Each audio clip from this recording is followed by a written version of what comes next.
Hello शेतकरी मित्रांनो, तुमचे स्वागत आहे माझ्या हवामान अंदाज या यूट्यूब चॅनलमध्ये। मराठवाड्याकडे पाहिले तर औरंगाबाद, जालना, बीड, परभणी, नांदेड, बीड या काही जिल्ह्यामध्ये पुढच्या 24 तासांमध्ये अतिवृष्टी पाहायला मिळेल आणि पूर्व विदर्भ, पश्चिम विदर्भकडे पाहिले तर अमरावती, गोंदिया, भंडारा या काही विदर्भामध्ये 18 जून ते 30 तारखेपर्यंत मुसळधार पाऊस होऊ शकतो, हे अंदाज आपण लक्षात ठेवावे। आणि पश्चिम महाराष्ट्राकडे पाहिले तर 18 ते 24 जून मध्ये मध्यम स्वरूपाचा पाऊस पाहायला मिळेल आणि काही जिल्ह्यांमध्ये मुसळधार पाऊस होऊ शकतो। 24 जून नंतर महाराष्ट्रामध्ये जास्त अतिवृष्टी आपल्याला पाहायला मिळेल, हे अंदाज आपण लक्षात ठेवावे। 30 जून पर्यंत हा खूप जास्त पाऊस आहे। महाराष्ट्रामध्ये 24 जून नंतर ते 30 जून पर्यंत हा मुसळधार पाऊस होऊ शकतो। कोणकोणत्या जिल्ह्यामध्ये जास्त पाऊस होणार आहे आपण पाहूया। औरंगाबाद, नांदेड, लातूर, जालना, परभणी, बीड, उस्मानाबाद या काही जिल्ह्यामध्ये 24 जून ते 30 जून पर्यंत जास्त पाणी होऊ शकतो, अतिवृष्टी आपल्याला पाहायला मिळेल या जिल्ह्यामध्ये। 24 ते 30 जून पर्यंत हा अंदाज आपण लक्षात ठेवावे शेतकरी मित्रांनो। पश्चिम महाराष्ट्राकडे पाहिले तर हे अंदाज आपण लक्षात ठेवावे।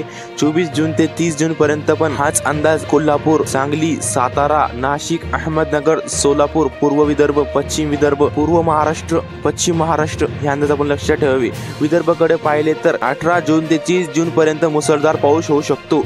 कोणकोणत्या जिल्ह्यामध्ये होणार? भंडारा, अमरावती, अकोला, बुलढाणा, चंद्रपूर, गडचिरोली, गोंदिया, नागपूर, वर्धा, वाशिम, यवतमाळ या काही जिल्ह्यामध्ये 18 ते 30 जून पर्यंत मुसळधार पाऊस होऊ शकतो हवामान अंदाजाच्या अंदाजानुसार। चला शेतकरी मित्रांनो, भेटूया पुढच्या व्हिडिओच्या माध्यमातून। नवीन असाल तर चॅनलला सबस्क्राइब करा आणि बेल आयकॉन दाबून ऑल करा, जेणेकरून तुम्हाला नोटिफिकेशन भेटेल।